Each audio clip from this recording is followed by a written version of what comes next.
Bem-vindos todos vocês ao Globo News Painel. Esse Globo News Painel começa com uma provocação que foi feita lá na Europa por um jornal muito importante, o Financial Times. O Financial Times é publicado em Londres, mas hoje é um desses jornais globais, lido no mundo inteiro, especialmente por pessoas que tomam decisões de investimento. E qual é a provocação que esse jornal fez em relação ao Brasil na semana que passou? Ele publicou um editorial relacionando uma série de fatores muito positivos em relação à economia brasileira. E aí, no parágrafo seguinte, esse jornal, o Financial Times, faz uma afirmação dura.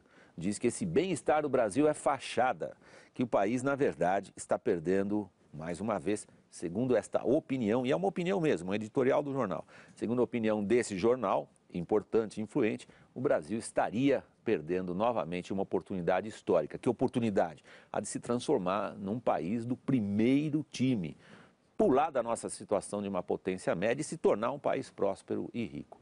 Será que o Financial Times tem razão? Essa é a nossa provocação aqui no estúdio da Globo News de São Paulo. Há 3 convidados, como sempre. E eu começo a apresentação dos nossos participantes pelo economista Luiz Gonzaga Beluso, diretor da FACAMP, a Faculdade de Campinas. Está conosco Samuel Pessoa, pesquisador associado do IBRE, o Instituto Brasileiro de Economia, da Fundação Getúlio Vargas, no Rio de Janeiro. E nosso terceiro participante na roda é Eduardo Gianetti da Fonseca, economista e professor do INSPER. Como sempre, eu faço agora aqui minha saudação especial aos ouvintes da CBN que nos acompanham nesta edição do Globo News Painel aos sábados.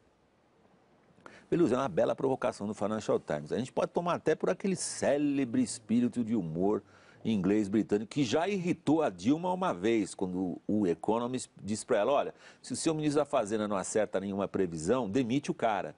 E ela levou aquilo a sério. Agora, no caso do Financial Times é um pouco diferente. Realmente não parece ser uma ironia. Parece ser o quê? Um alerta ou, na sua visão, uma avaliação equivocada da nossa realidade? Não, eu acho que você tem vários elementos aí, né? Provavelmente o Financial Times estava projetando um desempenho do Brasil que não era compatível com as condições em que o Brasil está enfrentando nesse momento, né? Depois a gente pode ampliar essa discussão. É só a né? provocação para, como você gosta de futebol, para essa bola começar a rolar. Eu estava pensando aqui, na era eduardiana. A era eduardiana foi um período em que os ingleses começaram a tomar consciência do seu declínio, né? Ainda antes da Segunda Guerra Mundial. Antes da Segunda Guerra Mundial. Então, o Rudyard Kipling, por exemplo, que era um grande poeta, né? E um admirador da Inglaterra porque ela era forte, não porque ela era a Inglaterra. Ele dizia isso nos seus poemas, né? Então, os ingleses têm essa experiência nessa questão de declínios, né? Então eles sempre eu acho que é uma coisa cultural um pouco, né? É o Roto falando do rasgado. Mas eles têm, e nesse momento eu diria que a Inglaterra é uma economia, digamos, dentre as economias centrais, uma economia de segunda classe que está perdendo posição, uma economia que tem um sistema tem uma praça financeira importante, mas do ponto de vista industrial e produtivo é uma economia de segunda classe, né? Mas eu acho que eles têm pontos que a gente pode discutir. Vamos lá? Eu queria colocar o Samuel em seguida e depois o Eduardo. Que eles podem discutir.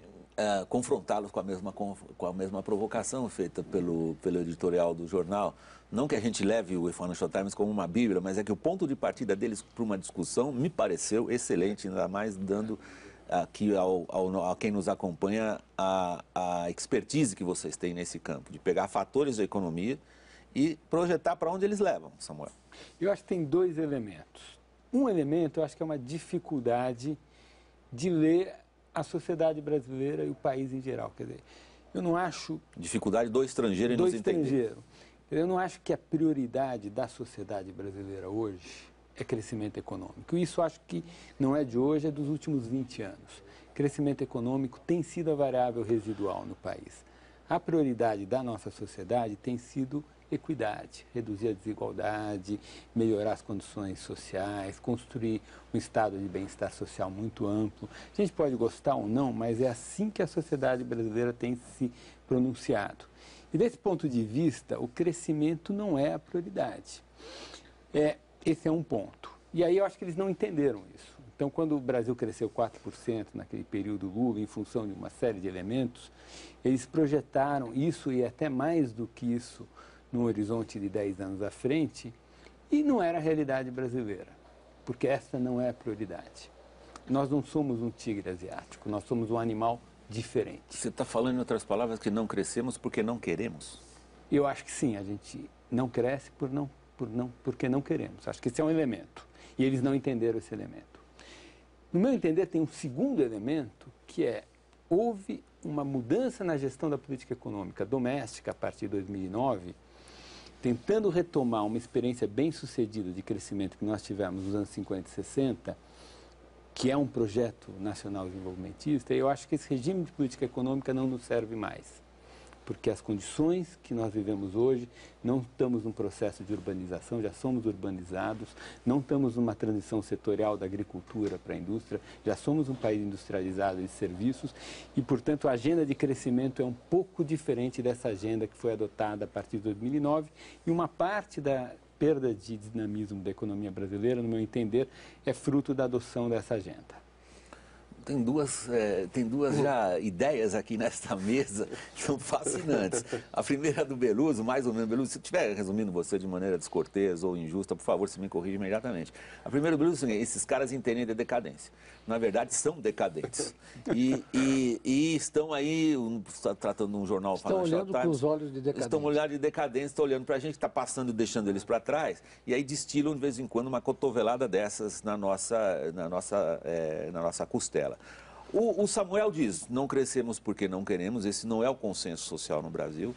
E depois, há sim um elemento de política doméstica que está calcado em ideais, digamos assim, um tanto já defasados, a palavra é minha.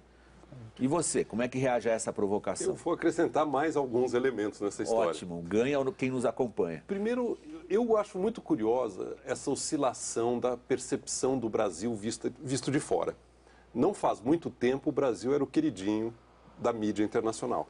Teve na capa da Economist o Cristo... 2008, o Cristo com um foguete take off, decolando. O auge disso foi 2010, quando o Brasil pareceu viver... 7,5%. Cresceu 7,5%. Tudo parecia... O Brasil parecia o país irresistível. E a mídia internacional e o mercado internacional via o Brasil com olhos excessivamente otimistas. Agora está havendo um movimento corretivo que eu acho que às vezes exagera um pouco também na outra direção. Como desapontou e frustrou, porque o Brasil não continuou naquela toada, agora há um movimento de mostrar as fragilidades, o desapontamento, o sentimento de desapontamento em relação ao Brasil. Eu acho curioso, duas coisas rapidamente, William. Claro, à vontade. Acho curioso o impacto que uma opinião de fora tem na imaginação brasileira. Imagina se um jornal brasileiro escreve um editorial sobre a decadência da Inglaterra, ou dizendo que o secretário do Tesouro americano perdeu a credibilidade. Não vai acontecer rigorosamente nada. Agora, um artigo numa revista inglesa aqui no Brasil leva o presidente da República a se manifestar. Você está se referindo a essa citação que eu fiz inicialmente. Pois é, isso é um sinal de subdesenvolvimento inapelável. Um presidente da República não pode reagir a uma opinião de um veículo de mídia internacional. É uma hipersensibilidade à opinião alheia. E não é cabível isso. Isso mostra o nosso desenvolvimento. Mas nós somos um pouco assim, né? É o que o Nelson Rodrigues chamava do complexo de vira-lata. E eu acho que não se justifica isso. Acho que a gente tem que tomar isso com Grano Salles. É o que eu estou dizendo. Perdão, é o que você está dizendo. Agora, independente... Perdão do Grano Salles. Mas nós devemos tomar... Pô, fizeram uma crítica ao Brasil. Tem tanta gente dizendo a mesma coisa aqui dentro. Vamos averiguar se ela tem fundamento, né? Eu acho que, não obstante ser a opinião do Financial Times, eu acho que nós estamos realmente deixando passar. Vamos então, você disse, há partes do que foi publicado lá fora que você endossa. Eu queria especificamente colocar a apreciação de vocês. Eu venho dizendo ponto. Estamos perdendo uma oportunidade histórica. Sobre isso eu queria dizer rapidamente, para completar minha resposta, que eu tenho dito isso e vários outros têm dito também. O Brasil está num momento muito favorável de demografia, que não vai durar para sempre, que é o bônus demográfico. O Brasil tem uma conquista importante de equidade, que é a mobilidade social e a classe média emergente, e nós não estamos tirando proveito dessas duas realidades que são favoráveis a nós. que seria tirar proveito disso? Não é necessariamente crescer a taxas elevadas, mas é formar capital. Capital físico, infraestrutura, edificações, habitação e capital, principalmente capital humano. O tempo está passando e o Brasil não está criando recursos humanos na dimensão e na velocidade que seria necessária para nós enfrentarmos o momento que virá em que a demografia não vai estar a nosso favor. Já não está mais. Né? Essa talvez... Ainda estamos no dividendo, A pirâmide vai virar um cogumelo. Vai ter uma bolha de idosos no país daqui a 30, 40 anos. Se nós não aumentarmos a produtividade agora, nós não vamos ter como financiar isso. Esse é o problema. É o ponto talvez mais contundente do Financial Times, e não só do Financial Times, as ideias que o Eduardo acabou de colocar, Beluso. Estamos perdendo uma oportunidade histórica. Nós temos que ampliar um pouco o foco da observação. Vamos lá. Vou propor essa discussão a vocês. Eu estava vendo que vocês estavam discutindo a China, estava ouvindo aqui, né? Então, eu acho não que... vale, Beluso, eles estavam fazendo isso antes do programa começar. Não vale, mas o pessoal que nos acompanha não sabe. Então, por favor, resuma o que eles disseram antes. Não, o Samuel estava fazendo um exercício com poupança, taxa de investimento e taxas de crescimento, etc. Agora, o que aconteceu o que aconteceu nos últimos 30 anos, no meu ponto de vista, né, é que terminou a experiência do nacional-desenvolvimentismo com a crise da dívida externa. Ali terminou e nós não reengatamos. Localizada, no caso do Brasil, ali em 1982. 82, mas nós levamos 10 anos enfrentando as consequências dessa crise, né? O país, na verdade, teve uma regressão industrial, né? Por quê? Porque não incorporou os novos setores que estavam surgindo naquele momento, né? E isso coincide exatamente com o momento em que a China está, na verdade, fazendo as reformas, né? As reformas na China começam em 78, não é isso? Então, ela abre as zonas de processamento de exportação e eu queria até mencionar que nós temos uma inovação. O Brasil é muito inovador, você sabe. Nós temos uma zona de processamento de importação, que é a Zona Franca de Manaus. Né? Então, vocês estão rindo, mas é verdade.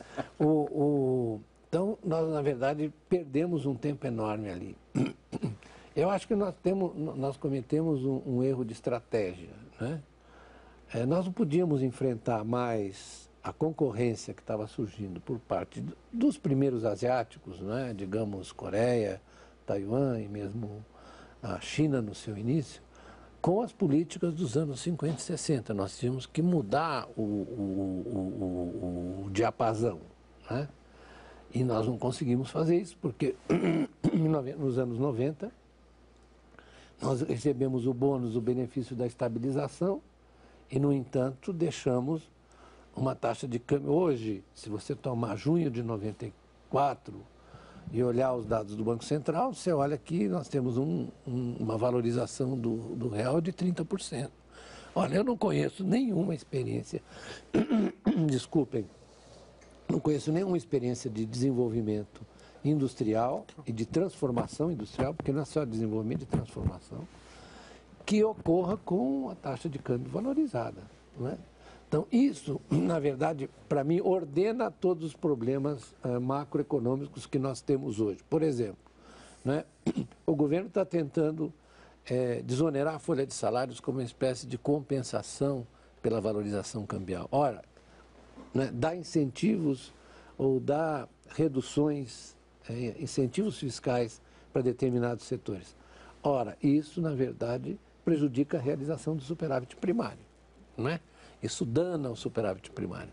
Se você dana o superávit primário, isso afeta, no momento em que a inflação está acelerando, afeta o manejo da política monetária, não é? Então, nós estamos numa situação complicada. Por quê? Porque nós temos uma questão de fundo, né, que é um desalinhamento de um preço relativo.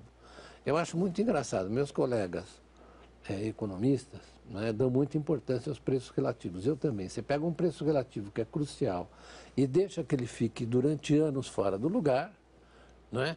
Num mundo que está se transformando, está se tornando cada vez mais competitivo, não é? Porque não é brincadeira a história da China. A China... Deixa eu ver. Então, você conclua, por favor. Vou concluir. Então, o que eu vou dizer é o seguinte, nós temos um problema de longuíssimo prazo, de uma valorização de 20 anos, né, que desarranja toda a combinação macroeconômica, traz um dano enorme para a combinação macroeconômica. Eu tenho tentado argumentar com isso, mas não tenho sido muito Não, bem compreendido. eu ouvi fascinado pelo que você está dizendo, porque eu, particularmente, minha paixão pessoal é a história. E a ideia que você coloca aqui para nós, aqui na roda, uma e para quem nos acompanha, impressionante, né? você foi buscar um arco lá atrás. E ali você usou uma expressão importante. Você diz assim, faltou uma estratégia para enfrentar essas transformações. Quando eu ouço você chegar da sua digressão histórica, no bom sentido, e vir agora para a realidade presente, sugere para mim, possivelmente para quem nos acompanha também, não sei se sugere para o Samuel e sugere para o Eduardo, sugere a mesma falta de estratégia. Ou seja, de novo nós estamos diante de transformações importantes, diante das quais nós não sabemos exatamente o que fazer, Samuel, é isso? Eu queria retomar, então, a conversa da China, porque eu acho que, olhando a China hoje, a gente entende o motivo desse preço relativo estar fora do lugar. Então, a China poupa 50% do PIB. As famílias chinesas poupam 25% do PIB e 22% do PIB. A renda das famílias chinesas é 50% do PIB chinês. Significa que a poupança familiar da China é 50% da renda. Ora, um país que poupa 50% da renda e as famílias poupam 50% da renda vai ter um câmbio muito desvalorizado. Imaginemos esse exercício de pensamento. Suponhamos que todas as famílias brasileiras passassem a poupar metade do que elas ganham. E, evidentemente, o nosso câmbio ia para 5, não tem a menor dúvida disso. Agora, o problema, foi por isso que eu falei que a agenda da sociedade brasileira não é crescimento, porque eu concordo com o Beluso que para crescer a gente tem que colocar o câmbio no lugar certo. O problema é que para colocar o câmbio no lugar certo, a gente tem que criar incentivos. Como é que vocês sabem qual é o lugar certo do câmbio? Tudo bem. Eu tenho dificuldade. Não, ninguém sabe. Ninguém sabe. Mas nós sabemos que esse está errado.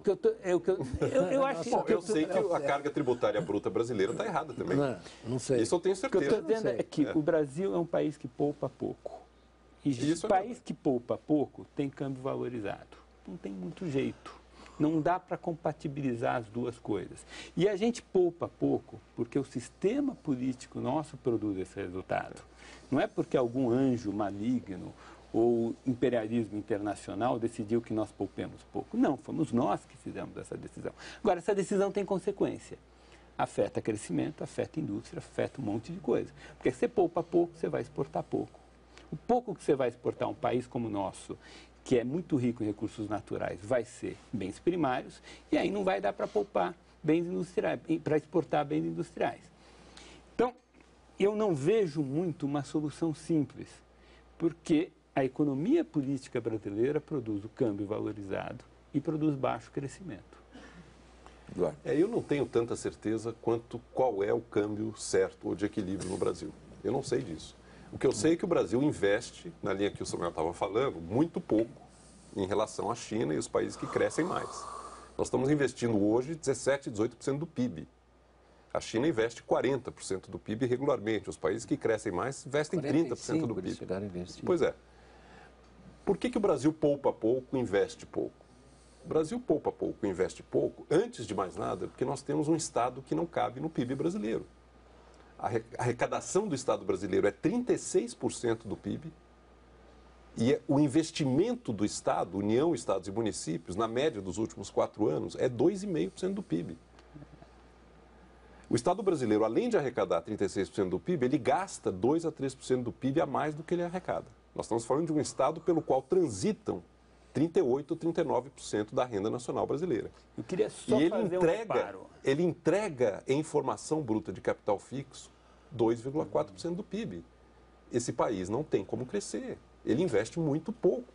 Não acho tanto, Samuel, que seja uma opção da sociedade. É uma opção de governantes em nome da sociedade. Quanto essa opção dos governantes em nome da sociedade reflete a preferência da sociedade brasileira, eu não sei.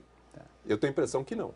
Eu só queria... eu acho assim, quando a gente fala que o Estado brasileiro gasta muito, fica parecendo que o Estado sai comprando coisa. Isso não é verdade. O grosso do gasto brasileiro é gasto com transferência. Por exemplo, com a aposentadoria, Estado brasileiro gasta 12% do PIB. Ora, países que têm a demografia que o Brasil tem, gastam 4%. Então, nós temos um sobregasto, um gasto além do normal, com aposentadorias de 8 pontos percentuais do Só PIB. uma nota de rodapé. Uma boa parte desse gasto é com a previdência dos próprios inativos e pensionistas da União, estados e municípios. É verdade. Não estou Ou seja, discutindo eles isso. se auto-otorgaram aposentadorias em nosso nome. Vamos voltar um pouquinho para a história. Essas aposentadorias foram Vamos voltar um otorgadas pouquinho para a pelo história. Congresso Nacional. Pois é, mas Ontem eu estava dizendo no seminário da FACAMP, que era um seminário sobre os problemas do welfare state, né, na Europa. Do estado do bem-estar social. Desculpa o welfare state, é o estado do bem-estar social na Europa. Então, eu estava observando que, na verdade, você tem grupos privilegiados que surgiram. A gente precisa explicar por que isso aconteceu. Agora, na verdade, com a Previdência Complementar Pública, talvez você corrija isso. Claro. Né? Essa foi uma boa medida que o governo foi, tomou. é verdade. Excelente. Excelente. Demorou muito, mas finalmente aconteceu. Demorou muito. aconteceu. O Lula aprovou isso no primeiro mandato. Isso, mas por que isso ocorreu? Porque quando você, na verdade, consolidou o Estado brasileiro, não é? O que você precisava? Precisava de uma burocracia independente, não é?